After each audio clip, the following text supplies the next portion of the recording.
Waheguru Ji Ka Khalsa, Waheguru Ji Ki Fateh. I'm Jate Kaur Khalsa, African by birth and Punjabi by heart. And today I'm heading off to a beautiful fort or Qila in the forest about 10 kilometers away from Anandpur, Sahib. Now it has been constructed into a beautiful Gurdwara Sahib which is called Qila Taragarh Sahib. This Qila was built in the time of Guru Gobind Singh Ji, where he was fighting the war against the hill kings and all the enemy that came down from the hills towards Anandpur Sahib. I have booked a Akhand Path in this beautiful serene Gurdwara Sahib for the next 2 days. What is a Akhand Path? Well, Akhand Path is the non-stop continuous recital of the Guru Granth Sahib, which is our holy book, from the beginning to the end. This is normally completed within 48 hours.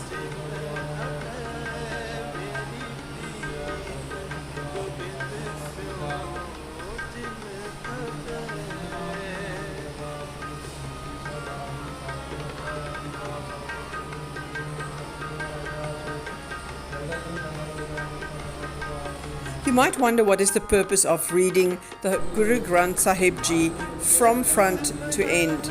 Well, this is normally done during births, deaths, or any big occasion in your life that you need to either celebrate or you need to go forward with the situation and you need to take extreme power from Guruji.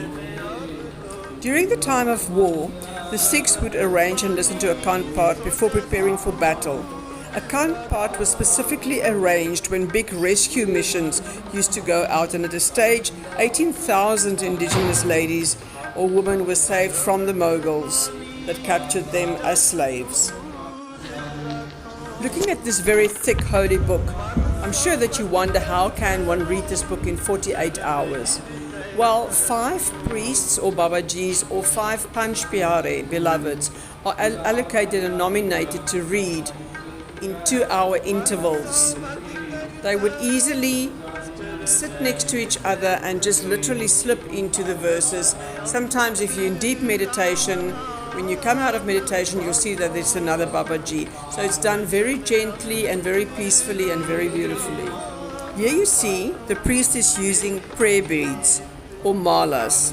This is normally used when the priest recites the verses of the Guru Granth Sahib Ji. These beads are worn as Sikh attire on their turbans or on their wrists. This is also known as Simrani. Ultimately, these prayer beads or malas are only meant to encourage remembrance of the divine through the practice of prayer, meditation, and recitation of the Holy Scriptures. These prayer beads are used in various spiritual religions such as Hinduism, Jainism, Sikhism, and maybe more popular to most of us in Buddhism.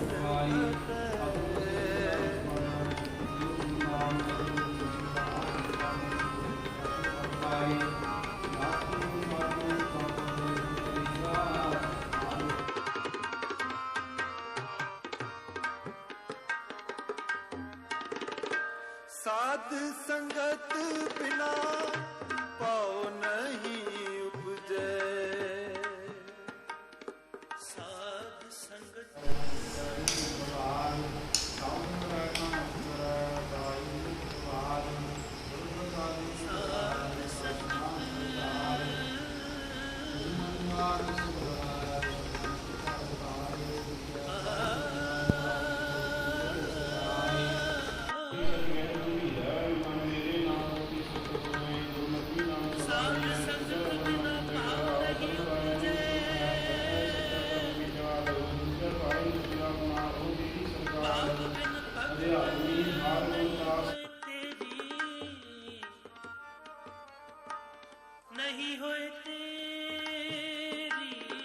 जोत न जाने कोई कहवे किया सुमाल मोई रहा जो प्रकाशया माटी कुबेयो जियो जियो चितवै सोल है अमर हुए सदा कल है प्रभाती भक्त मेरी जी की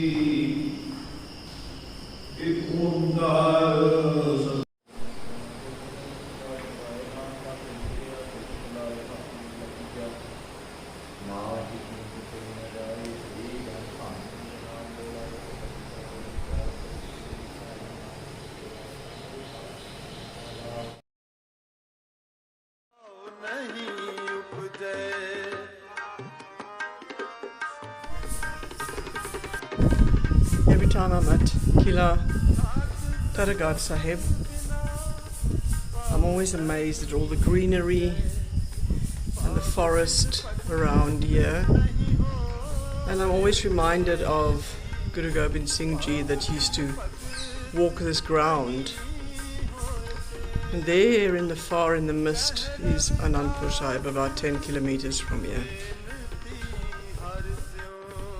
Absolutely a beautiful morning. I've been here since 7 for the account part I'm doing here. Isn't this just exquisite? This is India. People just always see the big cities and don't see the beauty and the nature of India. There are 5 forts or Qilas. Qila is a Persian word for fort, built during the time of Guru Gobind Singh Ji. He lived in Anandpur Sahib for probably 25 years of his life, and these forts were built for the protection of the thriving Sikh community. The neighbouring hills were filled with Rajas and Mughal allies, which became increasingly hostile towards the success of this community. Shri Guru Gobind Singh Ji saw the need to protect his community from the neighbouring jealous Mughals and Hindu empires. There at the far end is the Hindu temple Naina Devi, which is a female deity temple. As you can see, Anandpur Sahib is built at the bottom of these surrounding hills, and it must have been quite scary and intimidating if these Mughal armies came over these mountains to attack. Here the beautiful Nishan Sahib or flagpole towers out over the exquisite white marbled Gurdwara Sahib. Many questions are asked why Gurdwara Sahibs was built in the places of these forts, but most of these buildings were demolished by the war at that time and therefore needed to be rebuilt. Let's go back inside.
With the dedication of the Babajis, halfway through reading of the Sri Guru Granth Sahib, we have a prayer called the Mad Di Ardas, which is the halfway prayer. I'm sure for most of you that's watching this video can see that it was evident that I should do the Akhand part here because it's so beautiful, serene, birds singing in the background. It's just absolute heaven on earth. And where else would Guruji really hear your prayers than in nature itself, in such a holy environment? Thank you for joining me on this beautiful occasion. Please like, share and subscribe to my channel and follow me for more interesting events in Punjab. Waheguru Ji Ka Khalsa, Waheguru Ji Ki Fateh.